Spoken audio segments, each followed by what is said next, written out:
I knelt in the center of the ballroom, all eyes on me, my hand trembling as I held up the diamond ring. Tiffany Vanderwall took the microphone with a smile, her voice dripping with sickly sweetness. Caleb, you are so gullible. Did you really think someone from family like mine would marry a broke nobody like you? Amidst the roar of laughter from the crowd, I heard the true voice inside her heart. System, hurry up and calculate. If I make him feel like he's in a living hell, I could get the $100 million, right? I snapped the ring box shut, yanked her quiet, invisible best friend standing next to her at my side, and said, Tiffany, you're right. So, I've decided to marry her instead. I was down on one knee in the center of the hotel's grand ballroom. The crystal chandelier overhead was blinding. The velvet box in my hand, containing the ring I'd scraped together savings for 3 years to buy, was nearly crushed under my grip. We were surrounded. The room was packed with Tiffany's relatives and friends, all old money or new power. They looked at me like I was a performing monkey. Tiffany stood right in front of me. She was wearing the limited edition Chanel white dress I had bought her, smiling brighter than the lights above. Tiffany, my throat was dry, my voice shaking. Will you marry me? Applause rippled through the room. It was sparse, carrying the distinct air of people watching a circus act. Tiffany didn't take the ring immediately. She bent down, leaning close, enveloped in that familiar, expensive perfume. Caleb, she said, her voice soft but projected enough for the front row to hear. Do you know how long I've waited for this day? My heart skipped a beat, a little warmth rising in my chest. Maybe it was being too sensitive. She actually loved me. Why else would she stay with a poor guy like me for 3 years? I was just about to slide the ring on her finger. Suddenly, she straightened up and snatched the velvet box containing the microphone from my hand. She didn't take the ring. She picked up the 1-carat diamond with 2 fingers, inspecting it under the light. A strange smirk curled the corners of her mouth. Tisk TSK. 1 carat, D color, VVS clarity. Caleb, how long did you say for this? A murmur went through the crowd. I looked up at her, my knees aching against the hard floor beneath the thin carpet. 3 years, I answered honestly. Tiffany let out a sharp laugh. She tossed the ring back into the box like it was a piece of worthless candy. Then, she raised the microphone. Her clear voice blasted through the speakers, filling the entire banquet hall. Distinguished guests, family, friends, the reason I invited everyone here today is to announce something. She paused, her gaze sweeping the room before landing back on my face. Her expression held a kind of innocent cruelty. Caleb Stone and I are done. My brain buzzed. The room went dead silent. Is she joking? Someone whispered. Tiffany's smile grew even brighter. Of course I'm not joking. Caleb, you didn't really think an heiress of my standing would actually fall for a pauper who can't even afford a condo in the city, did you? Don't be stupid. Being with you for 3 years was just for fun. I was experiencing how the other half lives. Get it? Every word she spoke felt like a knife stabbing into my heart. The silence off stage turned into whispers, then into uncontrollable, mocking laughter. Those faces that used to be polite to me were now twisted with undisguised ridicule and contempt. I knelt there, looking like a clown. My blood felt frozen. My hands and feet were ice cold. 3 years. Over 1,000 days. When she was sick, I stayed up all night watching over her. When she wanted the stars, I worked insane overtime to buy her a meteorite specimen. She said she wanted to settle down, so I planned this proposal with everything I had. And the result? Just for fun. A massive wave of humiliation drowned me. I could almost hear the sound of my heart shattering. Just as my vision darkened and I was about to collapse, a strange, mechanical voice laced with static drilled into my ear. Ding. Host has successfully inflicted a fatal psychological blow on the target, Caleb Stone, in a public setting. Mission completion, 99%. Host, please deliver the final strike. Ensure his emotional state reaches living hell standards. Upon completion, the $100 million prize will be immediately transferred to your account. I jerked my head up and looked at Tiffany. The mocking smile was still plastered on her face. Her lips hadn't moved. But that mechanical voice had definitely come from her direction. Immediately after, I heard Tiffany's internal monologue, screaming with impatient ecstasy. System, hurry. What's the last step? Should I slap him? Make him completely lose hope. 100 million. Think of how many bags and jewelry pieces I can buy. Who wants to spend their life with a broke loser like him? Cash out now. I can't wait another second. My whole body shook as if I'd been struck by lightning. System? Mission? $100 million prize. So that's it. These 3 years, the so-called love, the sweetness, it was all a damn mission. I was just a tool she used to get a massive payout. An indescribable chill rushed from the soles of my feet to the top of my head. It was 1,000 times more intense than the humiliation I felt a moment ago. Rage, insane rage, instantly burned away all my reason and pain. Tiffany took a step toward me, raising her hand, her face wearing an expression of charitable pity. Caleb, don't be too sad. After all, she wanted to slap me to deliver that final strike. Before her palm could fall, I stood up abruptly. Because I had been kneeling for so long, my legs were numb, and I swayed slightly. But my eyes, like knives quenched in ice, were nailed to Tiffany's face. Tiffany froze under my glare. Her raised hand stopped in midair. The noise in the room died down. Everyone was looking at me, probably expecting me to break down, to beg, to go crazy. I ignored them. My gaze moved past Tiffany and landed on the girl, standing quietly not far behind her. Iris Moore, Tiffany's best friend. A girl who always kept her head down and blended into the background. For the past 3 years, when Tiffany and I went on dates, she would occasionally tag along. She didn't talk much, always quiet. But I remembered. Once, when I had a fever and Tiffany was out shopping, it was Iris who silently brought me medicine and soup. I remembered that every time Tiffany made a scene and I was embarrassed, Iris would quietly hand me a glass of water. I remembered the way she looked at me, clear, gentle, filled with a worry she couldn't voice. Tiffany's inner voice was screeching in my head. System, why did he stand up? His eyes are scary. Hurry up and settle the account. Has the living hell metric been reached yet? I took a deep breath, suppressing the metallic taste of blood in my throat. I snatched the ring box Tiffany had discarded from the table. Then, under the stunned gaze of everyone, I walked a few steps over to Iris. Iris was clearly terrified. She instinctively took half a step back, her large eyes full of panic. Caleb, Mr. Stone. I grabbed her wrist. It was very thin, very cold. I held up the ring. I didn't kneel. Instead, directly and forcefully, I shoved it onto Iris's ring finger. The size was obviously wrong. The ring got stuck on her knuckle. But I used force, pushing it past the bone. It was so tight, it instantly turned her pale skin red. Iris let out a soft hiss of pain, but she didn't pull away. She just looked at me in utter shock. I gripped her hand tightly, turned around, and faced the dumbfounded guests and Tiffany, whose face had instantly turned ashen.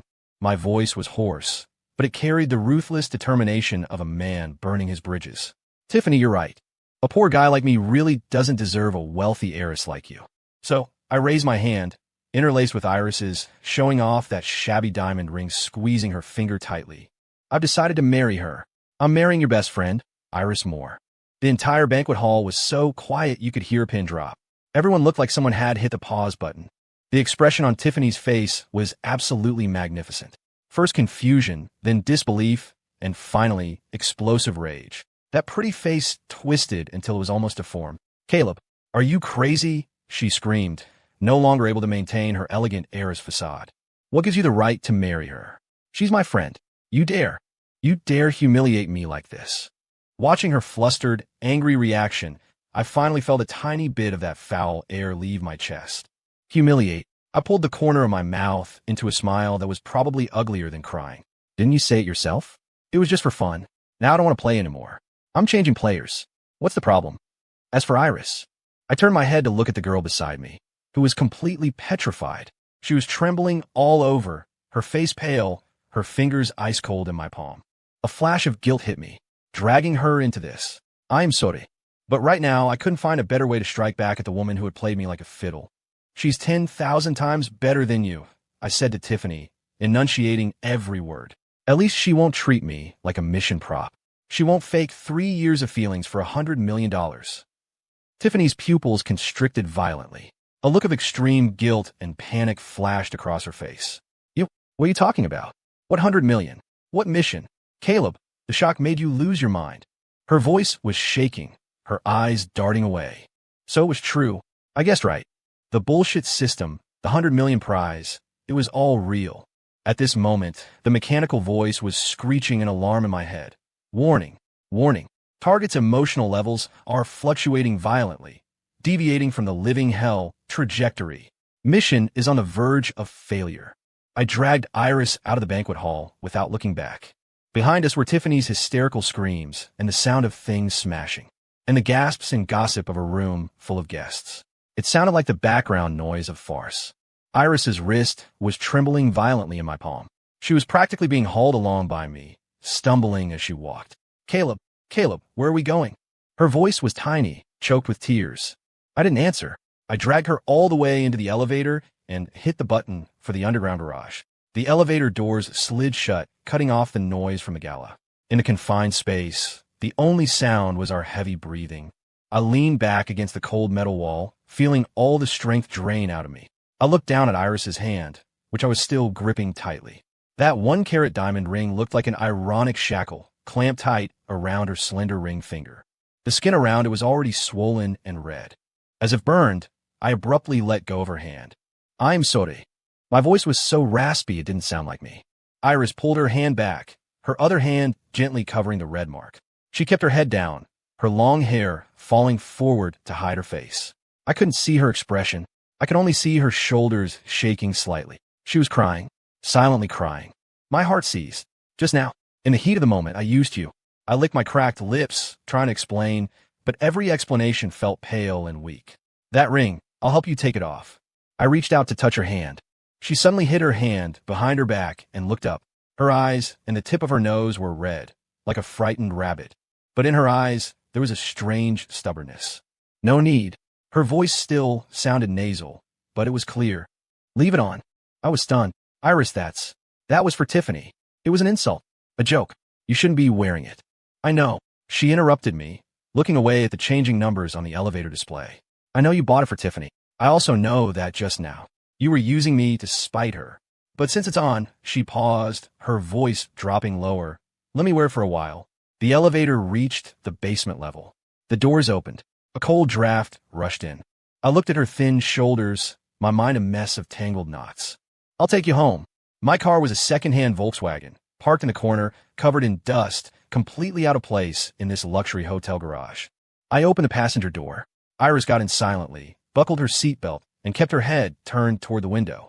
I started the car. The engine noise sounded excessively loud in the empty garage. We drove out of the hotel and merged into the night traffic of downtown Chicago. Neon lights flashed across her face through the window. Neither of us spoke. Awkwardness and guilt wrapped around me like vines. At a red light, I couldn't help but glance at her side profile. She was still staring out the window, her jawline soft, her neck slender and fragile. A dress? I asked in a low voice. She gave me the name of a modest apartment complex. It was halfway across the city from where I lived. The rest of the drive was silent. When we arrived downstairs at her building, I parked the car. Today. Thank you, I said dryly. Iris unbuckled her seatbelt, her fingers resting on the door handle, but she didn't get out immediately. She was silent for a few seconds, then suddenly turned back to look at me very seriously. Caleb, yeah. What you said back there. Were you serious? I didn't react immediately. What? Marrying me. She spat out the two words. Her face was expressionless, but the tips of her ears were secretly turning red. My heart gave a violent thump. I was at a loss for words. In that situation, blinded by anger and humiliation, I just wanted to hurt Tiffany in the most brutal way possible. Marry her? I barely knew Iris. I only knew she was Tiffany's quiet, introverted best friend who supposedly worked as a designer at some small firm. Seeing my awkward hesitation, a flash of very faint disappointment flickered in Iris's eyes before she looked down again. Understand. She pushed the door open. The ring. Once I find the right tools to get it off, I'll return it to you. Don't bother. I blurted out. That thing. Just looking at it made me sick.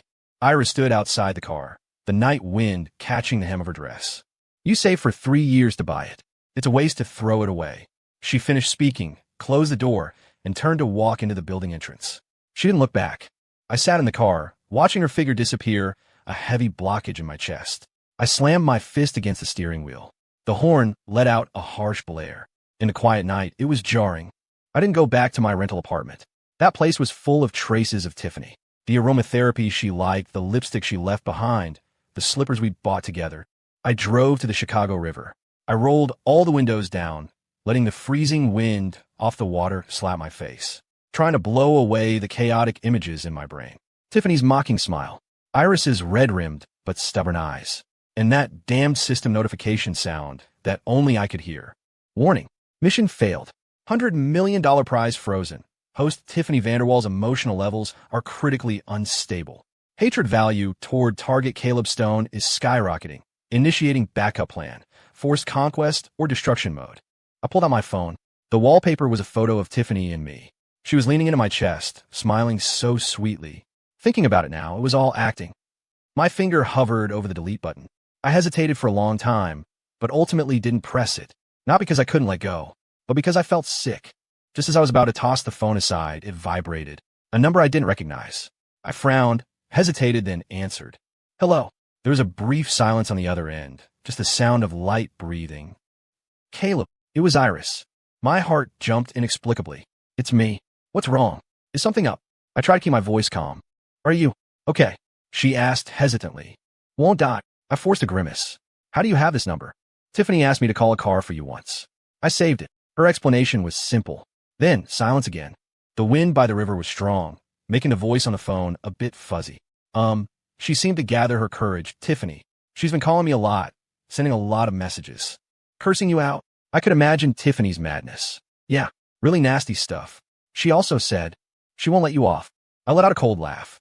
Let her try. You be careful. Iris's voice was full of worry. Her family has pull. You really provoked her.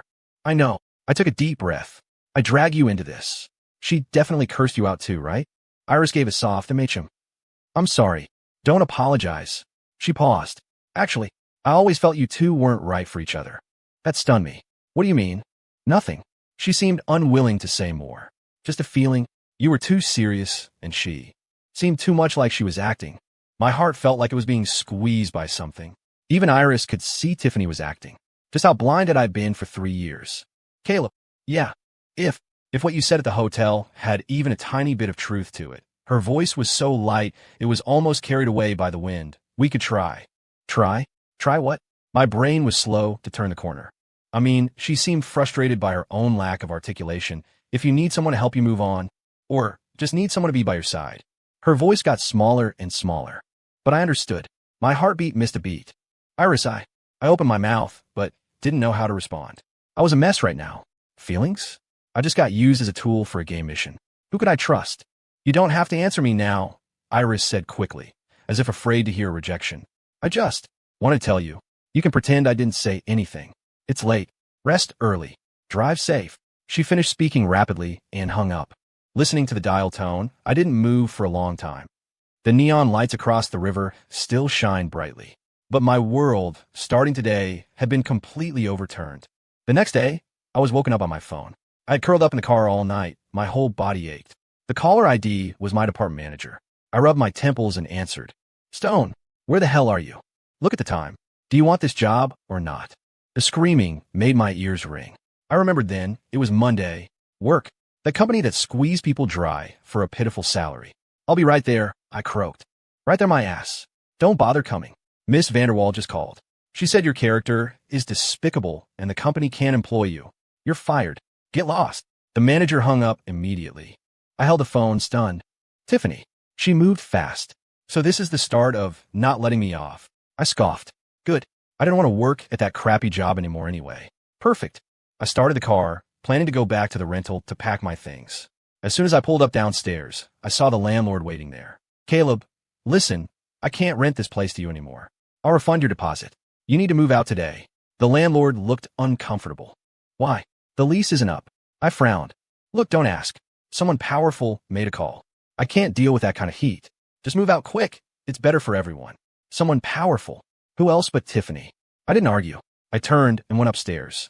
Opening the door, everything in the room looked the same, but the air no longer smelled like home. I found a cardboard box and started packing my things. Clothes, books, some miscellaneous items. Tiffany's stuff? I swept it all into a trash bag. When I was clearing the nightstand, I saw a velvet box. It was a necklace I bought for Tiffany a while ago. Not expensive, but she said she loved it at the time. I opened the box. The necklace was still inside, gleaming with a cheap glint. I picked up the necklace, intending to toss it in the trash bag. My fingers brushed against a slip of paper at the bottom of the box. I pulled it out. It was a sticky note with Iris's neat handwriting. Happy birthday. Hope you like it. Iris. The date was my birthday last year. I froze. This necklace. Iris gave it to me, but Tiffany explicitly claimed she spent ages picking it out as my birthday gift. I've been touched by it for days. Fragments flashed through my mind. When Tiffany gave me the gift, Iris seemed to be standing right there, looking like she wanted to say something but stopped. When I asked Tiffany where she bought the necklace, she had to think for a while before giving a vague answer. My heart felt like it was being squeezed by an invisible hand. So, even this so-called thoughtfulness was stolen. Tiffany, was a single word out of your mouth ever true? Rage surged again. I crumpled the note in my fist, taking deep breaths until I could force the anger down. I folded the note carefully and put it in my wallet. Then I continued packing. I didn't have much. One box held it all. I carried the box downstairs and threw it in the trunk.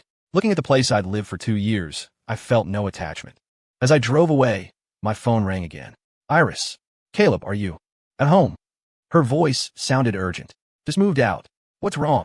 Check the local trending topics on X. Tiffany, she's going too far. I pulled over and opened the app. The #1 topic on the local feed had a glaring headline. Shocking twist. Poor boy rejected by heiress. Attempts to assault bridesmaid in revenge. Below were several blurry photos. It was the scene of me grabbing Iris's wrist. From the angle, it really did look like I was forcefully dragging her against her will. In the article, Tiffany was painted as the pitiful victim, claiming I failed the proposal, flew into a rage, and tried to violate her best friend, Iris. The comment section was a cesspool. WTF. Scumbag. Trash belongs in the dumpster. Castrate him. Feels so bad for Tiffany, dodging a bullet. That poor bridesmaid, getting dragged into this disaster. I stared at the screen, my fingers turning ice cold. Tiffany, you played dirty, inverting black and white. She wanted to completely destroy my reputation, to ensure my social death. Iris's anxious voice came through the phone. Caleb, did you see it? How could she spout such nonsense? It was clearly her. I saw it. I cut her off, my voice strangely calm. When anger hits a peak, you actually cool down. Are you okay? Is anyone harassing you? I asked. I'm fine, just a few calls from numbers I don't know. I didn't answer. She paused, her tone tearful. But what about you? If this rumor spreads, your future, the truth will come out, I said, though I had zero confidence. In the internet age, rumors kill. No, I can't let her slander you like this. Iris's tone suddenly became firm. I was there. I can testify. I'm going to post a clarification right now. Don't. I stopped her immediately. Iris, don't get involved. Tiffany's family had money and power. Iris was just a regular girl. If she went head-to-head, she'd be the one getting hurt. I can't just watch you get framed. Listen to me. Don't do anything rash. I softened my tone. I'll handle this. You protect yourself first. Try not to go out alone for a while. Silence on the other end. Caleb, will you be okay? I'll be fine. I lied. I can handle it. After hanging up, I leaned back in the driver's seat, staring at the gray Chicago sky. It felt like an invisible net was tightening around me. Job gone. Home gone. Reputation about to be gone. Tiffany's destruction mode was no joke. I took a deep breath and started the car. Right now, I couldn't fold. If I folded, Tiffany won. I found a cheap motel to stay in first. Then I started scrolling through my contacts to see if any friends could help. The results were disappointing. Most so-called friends, upon hearing my situation, either mumbled excuses or hung up straight away. Fickle world. Just as I was at my wit's end, I received a text from an unknown number. Mr. Stone, interested in meeting? Regarding Miss Vanderwall. Perhaps I can offer some assistance. Julian Moore. Julian Moore? I frowned. The name sounded familiar. Suddenly I remembered. Iris had mentioned she had a brother named Julian. A lawyer. What did he want? To defend his sister? To warn me to stay away from her? After some hesitation, I replied, agreeing to a time and place. I couldn't afford to ignore any potential lifeline right now. The meeting place was a quiet coffee shop. When I arrived, a man was already seated by the window. He wore a tailored suit and gold-rimmed glasses, exuding a calm, capable aura. He shared some features with Iris, but his were sharper. Mr. Stone. He stood up, extending a hand. Julian Moore, Iris's brother. That's me. I shook his hand and sat opposite him. Drink. His tone was even, unreadable. No thanks. You have business with me? I asked directly. Julian pushed up his glasses, pulled a tablet from his briefcase, tapped a few times, and slid in front of me. On the screen were screenshots of chat logs and bank transfers. The chat was between Tiffany and a contact labeled PR Mercenary. The content was explicitly plotting how to smear me, buying trending topics, hiring bots to drive the narrative. The transfer amounts were huge. I looked up at him in shock. My sister called me crying last night, told me about the proposal. Julian's voice remained calm, but his eyes were cold. Saw the trending topic this morning and knew something was off. Asked a friend to dig a little. Sure enough, it's Tiffany's handiwork. Looking at the concrete evidence, I felt a mix of emotions. Why help me? Julian looked at me, his gaze sharp, assessing. 2 reasons. First, my sister likes you. I can't watch the person she likes get slandered like this. Second, he paused. I despise the way the Vanderwall family uses their power to bully people. Especially Tiffany. He put the tablet away. This evidence is enough for you to sue Tiffany for defamation, force a public apology, and mitigate the damage. But the prerequisite is, you need a damn good lawyer. He leaned forward slightly, locking eyes with me. And I happen to be an expert in this field. Mr. Stone, do you want to partner up? Looking at his confident eyes for the first time, I felt a sliver of hope. What's the price? I didn't believe in free lunches. Julian smiled, but the smile didn't reach his eyes. I'll help you in the lawsuit. Restore your reputation. In return, he said slowly, stay away from my sister. My heart sank like a stone. Stay away from Iris. It was a fair trade. He used his professional skill to pull me out of the mud. I pay by, snuffing out a tiny spark that had barely begun to sprout, a feeling I hadn't even figured out yet. Whatever. I couldn't even save myself right now. What right did I have to drag Iris down with me? Tiffany had gone crazy. Who knew what she'd do next? Staying away was a form of protection for Iris. Deal. I heard my own dry voice. Julian didn't seem surprised by my choice. He nodded, dropping the lawyerly scrutiny for a more formulaic coolness. Wise decision. Send the relevant materials to my email. I'll prepare the legal letters and litigation documents immediately. He handed me a business card. Keep in touch. Until this is resolved, lay low. Do not respond to any online comments. I took the car, my fingertips cold. Thanks. Don't thank me. It's strictly business. Julian stood up, adjusting his suit. Remember your promise. He left the cafe, his back straight and decisive. I sat alone, watching the traffic outside. My chest felt empty, like I had just grasped something, only to have to push it away with my own hands. My phone vibrated. A text from Iris. Caleb, are you okay? Did my brother go see you? What did he say? Lines full of worry and urgency. I stared at the screen, fingers hovering over the keyboard, not knowing how to reply. Julian moved fast. He had probably already warned Iris. Now it was time for me to fulfill my end of the bargain. I took a deep breath and started typing. Every word felt like a razor blade, scraping my throat. Yeah, we met. Your brother is looking out for you. Iris, let's not contact each other anymore. I hit send. It felt like throwing a stone into the ocean. No reply came for a long time. I could almost imagine her staring at her phone, her eyes slowly turning red. My heart ached sharply. I forced myself to look away, pocketed my phone, and left the cafe. The online abuse was still surging. But Julian moved quickly. Cease and desist letters were out, declaring intent to pursue legal action against the slanderers. The public opinion started to shift slightly. People questioned the camera angles. Some dug up Tiffany's past bad behavior. The bots weren't as dominant anymore. But I couldn't feel happy about it. My chest felt heavy, especially because Iris never contacted me again. Her social media was set to private or showed nothing. It was like she had completely vanished from my world. This was exactly the result I wanted. So why did it feel so awful? A few nights later, I was huddled in my motel room, eating instant noodles. There was a knock on the door. Very light, but persistent. I thought it was housekeeping, frowning as I went to open it. The person standing outside made me freeze instantly. Iris. She had lost a lot of weight. Her face was pale, eyes swollen red like she'd been crying for hours. She wore a thin dress, standing under the dim hallway light like a shadow about to dissipate. In her hand, she tightly gripped that glaring velvet ring box. Caleb, she started, her voice incredibly hoarse. I instinctively wanted to close the door, but my feet felt nailed to the floor. How'd you find this place? My voice was cold, hiding a nervousness I didn't even realize. Julian definitely hadn't told her where I was. I asked my brother's assistant, lied and said I had something to drop off for you. She lowered her head, voice tiny. I'm sorry, I know I shouldn't have come. You know you shouldn't be here, yet you came? I interrupted her, making my tone harsher. Go back. This isn't a place for you. I reached out to shut the door. She suddenly threw her arm up, blocking the frame. Just a few words. Then I'll leave. She looked up at me, eyes reddening again, but her gaze held a stubborn defiance. Speak. I turned my face away, afraid to look her in the eye. Here, giving this back to you. She held out the ring box. I didn't take it. Throw it away. I said I didn't want it. It's yours. She held it out stubbornly. I don't have a habit of taking back things I've given away. I tried to sound impatient. If you don't want it, dispose of it however you want. Her hand holding the box trembled slightly. Silence stretched for a few seconds. Suddenly, she asked, Caleb, did you make a deal with my brother? My heart constricted violently. No, you're lying. Iris's voice broke. He suddenly told me to go abroad for a vacation, warning not to look for you again. You won't talk to me. If it's not a deal, what is it? Is it because of Tiffany? She took a step forward, looking up at me, tears finally rolling down. You still love her, don't you? That day at the proposal, you used me to make her jealous, and now you regret it, right?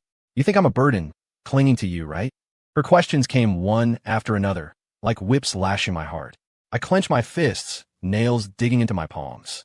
I had to be cruel. A sharp cut heals faster than a blunt one. Yes, I heard my own icy voice. Iris's sobbing stopped abruptly. She looked at me in disbelief. What did you say? I turned back, forcing myself to look straight into her eyes, using all my strength to squeeze out the most hurtful words possible. Iris, don't you get it yet? From start to finish, the only person I loved was Tiffany. I was just mad. I used you to trigger her. That's it. Now I've thought it through. I love her. Even if she lied to me, played me, I accept it. As for you, I pulled a mocking smile. Stop flattering yourself. How could I possibly fall for a woman like you? Don't come looking for me again. I don't want Tiffany to misunderstand. Every sentence was a poison blade, stabbing not just Iris, but me too. The color drained from Iris's face at a visible speed. She looked at me, her expression shifting from shock to injury, and then a dead, hollow emptiness. Her hand holding the ring box slowly dropped to her side. So, that's how it is, she murmured. She didn't cry anymore. She didn't question me again. She just gave me a deep look. That look was so complex it terrified me. There was despair, heartbreak, and a trace of coldness I couldn't read. Then, she turned around, step by step, slowly walking toward the end of the hallway. I leaned against the doorframe, watching her disappear into the stairwell. My energy was completely gone. I had personally extinguished the last bit of light. Julian's lawsuit was going well. The evidence was solid, and Tiffany's side was starting to show weakness. The internet tide was turning. People were starting to sympathize with me and spit on Tiffany, but none of it meant anything to me. I felt like a walking corpse, numbly going through the motions. Julian met me once. He seemed satisfied with my compliance, only briefly briefing me on the case. He didn't mention Iris. I didn't ask. I didn't dare. I was afraid to hear she was heartbroken, and even more afraid to hear she was perfectly fine. This contradiction tortured me until I couldn't sleep. I turned to alcohol to numb myself. There was a dive bar near the motel that became my nightly refuge. I was half drunk, slumped over the greasy bar counter. My brain was a muddy mess, flashing between Tiffany's mocking face and Iris's final, hollow stare. Another one. I knocked on the table, mumbling. The bartender seemed to sigh, pouring me another glass of cheap whiskey. I lifted the glass, about to down it, when I caught a glimpse of a familiar figure in a booth in the corner. My heart stopped for a beat. Iris. What was she doing here? She was wearing a black slip dress, full makeup, completely different from her usual pure, simple look. She held a brightly colored cocktail, swirling it slowly. Opposite her sat a man in a loud floral shirt, looking sleazy, grinning as he talked to her, his hand creeping toward hers. A nameless fire shot straight to the top of my head. I was over there in an instant.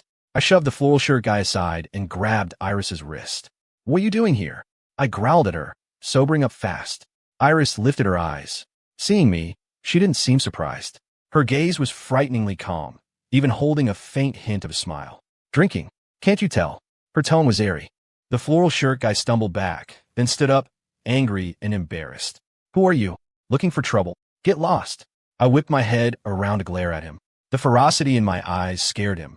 He muttered a curse and walked away. I dragged Iris toward the exit. She didn't resist. She let me pull her, her heels clicking crisply against the floor. In a back alley outside the bar, I finally threw her hand off. Iris, do you know what kind of place this is? What kind of trash that guy was? A girl like you running to a place like this at night, hanging out with people like that. Are you crazy? I was shouting incoherently out of anger. Iris leaned against the damp brick wall. She lit a slim cigarette, took a drag, and slowly exhaled a ring of smoke. The motion was so practiced it made her seem like a stranger. Caleb, she looked at me through the smoke, her eyes hazy. In what capacity are you lecturing me? I choked on my words. Ex-girlfriend's best friend? Or the jerk who dumped me? I'm looking out for you. Looking out for me. She scoffed, straightening up and walking toward me step by step. Her body, smelling of alcohol and perfume, almost pressed against mine. She tilted her head up, her red lips inches away. Caleb, stop with the fake act. You clearly didn't want me. Why play the good guy now? Seeing me with another man make you uncomfortable? Her finger lightly traced across my chest, provoking me. Do you regret it? I grabbed her wandering hand, breathing heavy. Iris, calm down. Don't degrade yourself like this. Degrade? She laughed. The sound was harsh in the empty alley. This counts as degrading myself. Then do you know how I felt when you told me you only loved Tiffany? Her smile vanished instantly. Her eyes turned ice cold and sharp. Caleb, the wound in my heart is much deeper than what you can see. She yanked her hand back, taking a step to distance herself. Don't worry about my business from now on. Go back to loving your heiress, Tiffany. She turned to leave. Iris, I instinctively called out. She stopped but didn't look back. Your brother is worried about you. I used a lame excuse. Is that so? She turned her face slightly, the streetlight casting a dark shadow over her features. What about you? Are you worried about me? I opened my mouth, but the words wouldn't come out. I couldn't. Julian's warning was still ringing in my ears. I couldn't ruin everything now, couldn't give her hope I shouldn't give. My silence seemed to be the answer. Iris laughed softly, a sound filled with endless mockery and desolation. Caleb, you're pathetic. You don't even dare to speak the truth. But it doesn't matter anymore. She turned her head back, keeping her back to me, her voice drifting. The game has just begun. With that, her heels clacked away, disappearing into the darkness at the mouth of the alley. I stood frozen. The night wind blew, and I was completely sober, cold all over. Iris's last sentence, and that freezing look kept replaying in my mind. The game has just begun? What did that mean? I tried to contact Julian, wanted to tell him about Iris, but his phone wouldn't connect. His assistant just said Attorney Moore was extremely busy. The lawsuit had reached a critical stage. The Vanderwall family was frantically counterattacking, trying to crush us with money and influence. But Julian stood firm. I knew I should focus on the lawsuit. It was my only chance to flip the table. But images of Iris kept intruding on my thoughts at the worst times. Her smoking, her cold eyes, her game. A sense of foreboding grew stronger. That afternoon, I suddenly received a call from a strange number. When I answered, the background was loud music and the sound of men and women flirting. Hello? Who is this? I frowned. Hello, is this Caleb? A girlish voice came through, clearly drunk. Not Iris. Who are you? Me? I'm a friend of Iris, the woman giggled.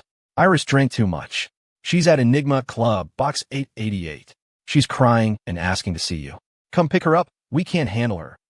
My heart sank. Enigma? That was a notorious club for vice and excess. Iris went to that kind of place again and drank until she passed out. I'll be right there. I hung up and didn't think twice. I grabbed my jacket and sprinted out. On the way, my anxiety burned. Terrible scenarios flashed through my mind. Iris being bullied, Iris getting hurt.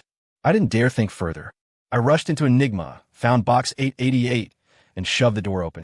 Deafening music and the smell of mixed smoke and alcohol hit me in the face. The lighting was dim and suggestive. Bodies were grinding against each other. I scanned the room frantically for Iris. Then I saw her in the far corner of the sofa. She was leaning back, eyes closed, cheeks flushed red. She held a glass in her hand, looking thoroughly wasted. A man in tight clothes was trying to scoot closer to her. I didn't think. I charged over, shoved the man away, and hauled Iris up. Iris, wake up. We're going home. Iris slumped softly against my chest. She opened bleary eyes, saw it was me, and actually smiled. Caleb, you came. She wrapped her arms around my neck, hot breath hitting my ear. I knew. You would come. Her behavior and words felt off. But at the time, I didn't analyze it. I just wanted to get her out of this toxic place. Let's go. I'm taking you back. I half carried, half supported her out of the club and stuffed her into my car. She was quiet the whole way, leaning on my shoulder like she was asleep. When we got to her apartment building, I parked and gently patted her cheek. Iris, we're here. Can you walk up? She slowly opened her eyes. Her gaze was clear, completely unlike the drunken mess she was a moment ago.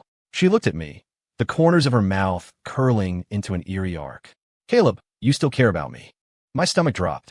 You aren't drunk. Drunk. She chuckled lightly, reaching out to touch my face. Her fingertips were ice cold. If I didn't pretend to be drunk, how would I trick you into coming? Her eyes held a crazy possessiveness and paranoia. She was a completely different person from the gentle, timid Iris I remembered. I suddenly realized something was wrong. I tried to push her away and get out, but the door was locked. Iris, what are you doing? Unlock the door. I demanded sharply. Iris leaned closer, practically pressing against me. Her red lips moved to my ear, whispering soft words that carried a bone-chilling coldness. You lied and said you'd marry me. You hurt me. And then you tried to dump me? The world doesn't work that cheaply. Since you're here, don't think about leaving again. I looked into her eyes, inches from mine. Inside them rolled a dark, thick madness named obsession. I finally understood. The click of the car door locking sounded incredibly loud in the small cabin, like a judge's gavel. She looked at me, her eyes shining terrifyingly bright in the dim light. No tears, no grievance. Only a calm that bordered on insanity. The rules of the game are mine to set now. I wanted to resist, to push her away, to smash the window. But my body felt bound by invisible chains, unable to move. Was it the alcohol? Or was it the damn, overwhelming guilt I felt seeing her like this? I drove her to this. I used the most vicious words to crush her hope. Now that she had become this, what right did I have to call stop? Iris, my throat was tight. Don't do this. Let's go upstairs and talk properly. Talk. She laughed softly. Her finger traced my jawline, sending a shiver through me. Caleb, there's nothing left to talk about between us. Words are lies. Actions are real. Didn't your actions just now choose me? You came. You took me out of that place. You worried about me. Her logic was twisted but fatal, nailing me to a pillar of moral shame. I just didn't want to see you get hurt. I tried to defend myself. Yeah, you didn't want. She leaned in, nose almost touching mine, breath mingling. Your no is my yes. Caleb, from today on, your don't wants and wants are decided by me. As soon as she finished speaking, she kissed me violently. Not a gentle touch, but a bite full of punishment and possession. Pain shot through my lip. It must have split. I groaned, instinctively trying to turn my head. She forcefully gripped the back of my neck, refusing to let me go. The kiss tasted of blood and despair. Only when we were both gasping for air did she let go. A smear of bright red stained her lips, giving her pale face a demonic beauty. Tastes good. She licked the corner of her mouth like a spirit savoring prey. I leaned back against the seat, breathing heavily, heart pounding wildly, unsure if it was fear or something else. Crazy. I cursed under my breath. Yeah, I'm crazy, Iris admitted openly, staring at me obsessively. Driven crazy by you. Caleb, you have to be responsible for fixing me. She unbuckled her seatbelt and climbed over the console to straddle me. The car space was cramped. The posture was intimate and dangerous. Iris, what are you doing? Get off. I panicked, trying to push her. Don't move. She looked down at me, her long hair falling to brush my face. Move again, and I won't guarantee I won't do something even crazier. Her eyes told me she wasn't joking. I froze. You know what? She whispered in my ear as she moved, sounding like a lover's intimate murmur, but the content made my blood run cold. My brother found you, didn't he? He told you to leave me. You agreed. That's why you said those cruel things to me. I shuddered, looking at her in disbelief. She knew everything? Iris saw my shocked expression and smiled, a smile of cruel omniscience. I know my brother, and I know you even better. Caleb, you're always like this, thinking you're doing what's best for people, but actually being the most cowardly, cruel one. You thought pushing me away was protecting me. You were wrong. You were just pushing me deeper into hell. Her fingertip drew circles over my heart. But it's okay. I crawled out of hell myself, and while I was at it, I dragged you down too. Let's sing together, okay? I closed my eyes, giving up resistance, letting that painful intimacy swallow me whole. The streetlights outside twisted our shadows on the fog windows, like a grotesque nightmare, and I was the willing prisoner in the dream. I don't know how that night ended. I only remember that eventually, Iris curled up in my arms and fell asleep like a satisfied cat. Her face even held a trace of innocent contentment, a completely different person from a madness before. I held her like a hot potato, afraid to move, afraid to let go. Only when dawn approached did I gently carry her upstairs to her apartment. I tucked her in, looking at her quiet, sleeping face, feeling a mix of emotions. I tried to leave quietly. Just as I reached the door, her voice came from behind me, sleepy, but crystal clear. Where are you going? My spine stiffened. I turned back. She was sitting up in bed, clutching the duvet, eyes lucid. No sign of sleepiness. Back to the motel. No need. She threw the covers off, walked barefoot across the floor to me. She picked up a key from the cabinet and shoved it into my hand. Move in. It was a statement, not a question. Iris, this is too fast. Fast, she interrupted, tilting her head with an expression that was innocent yet ruthless. When you proposed, you didn't think it was fast. I was choked into silence again. Caleb, don't test my patience. She reached out and straightened my messy collar.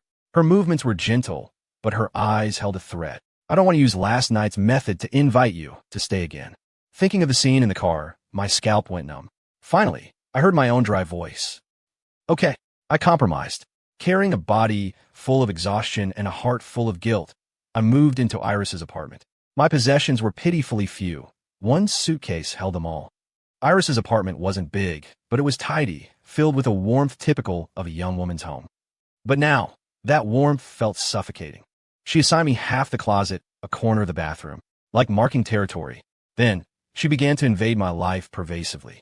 If I went out, I had to report where and with whom. My phone, she could check it any time.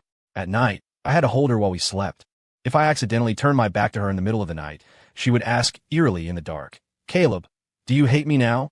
I lived like a prisoner under surveillance. But every time I wanted to snap, seeing her expression, that look of "if you yell at me, I'll cry," and then go full-blown psycho, I forced the words back down. I knew I was done for her.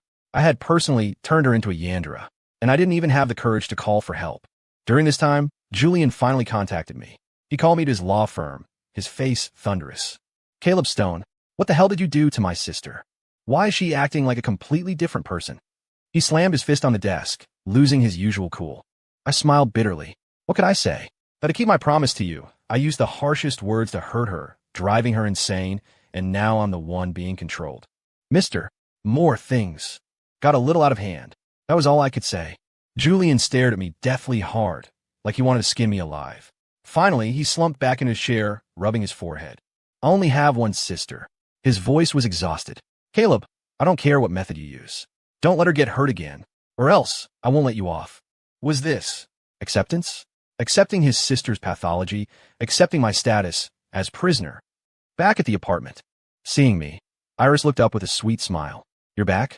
My brother didn't give you a hard time, did he?" I felt a chill. How did she know I went to see Julian? I hadn't told her. She seemed to read my mind. She waved her half-painted fingernails, speaking casually. "You have the smell of that cheap office air freshener he uses." Cold sweat broke out on my back. This terrifying observation and control. Yet, discuss the lawsuit. I tried to answer calmly. Iris walked up to me, hugged my waist, and pressed her face against my chest. "Caleb," her voice was muffled. "It's good like this now, right? Don't think about leaving me anymore. I really can't live without you." Her tone was wheedling and clinging, but the arms holding me tightened, tight enough to hurt. I raised my hand, hesitating, then patted her back. Yeah. The lawsuit on Julian's side suddenly hit a wall. The Vanderwall family used every resource, stalling pressure, even buying off key witnesses. Even though the evidence was in our favor, in the face of absolute power, justice seemed to be delayed or absent entirely. The night before court, Iris was incredibly anxious. Tomorrow is the hearing," she mumbled. "MHM. I sat on the couch watching boring TV, distracted. She suddenly rushed over, grabbed the remote, and turned off the TV. "Caleb, aren't you worried at all? What if we lose?" I looked at her eyes reddening again and sighed internally. Does worrying help? Of course it helps. She grabbed my arm, nails digging into my flesh. "We can do something. Like, go find Tiffany. Make her withdraw the suit.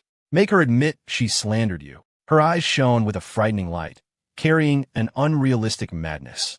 "Iris, calm down." I tried to pry her hand off. How could she possibly agree? "She will, if we just use some methods." Iris spoke urgently. "I know what she's afraid of. I know her weakness. We can't." "Iris," I raised my voice, cutting off her increasingly dangerous train of thought. "Don't do anything stupid." She looked at me, the light in her eyes dimming bit by bit, turning into grievance and resentment. "You're always like this. Caleb, you're always so passive, letting people walk all over you. Tiffany ruined you like this. Don't you want revenge?" "I do." I looked at her, speaking the truth. "But I want you not to break the law and destroy yourself for me even more." That was half true, half false. I was genuinely afraid she'd go crazy, and truly, just tired. Revenge on Tiffany? Even if I won the lawsuit, then what? Could I get my 3 lost years back? Could my trampled feelings return? Iris stared at me for a few seconds, then suddenly threw herself into my arms, hugging me tightly. "Caleb, are you worried about me?" "Yeah." "Then promise me." She buried her face in my chest. "No matter the result tomorrow, you are not allowed to leave me." Okay. The lawsuit, as expected, was lost. The judge read the verdict, stating that there was insufficient evidence to prove actual malice or quantifiable damages to constitute defamation by Tiffany Vanderwall. He dismissed all our claims. Tiffany sat at the defendant's table, shooting me a triumphant, provocative smile. Beside her stood a team of lawyers in expensive suits and her arrogant father. Julian looked grim, but kept his professional composure, organizing his files. "I'll appeal," he whispered to me. I shook my head. "Forget it, Mr. Moore. You've worked hard. Appeal? Just another time-consuming, energy-draining struggle destined to fail." I didn't want to play their game anymore. Leaving the courthouse, the reporters waiting outside swarmed like sharks smelling blood. Microphones were practically shoved up my nose. "Mr. Stone, do you have any comment on losing the case? Do you admit to the harassment allegations against Miss Vanderwall? What is your relationship with Miss Moore now?" The questions got sharper and sharper. Julian protected me, tried to part the crowd.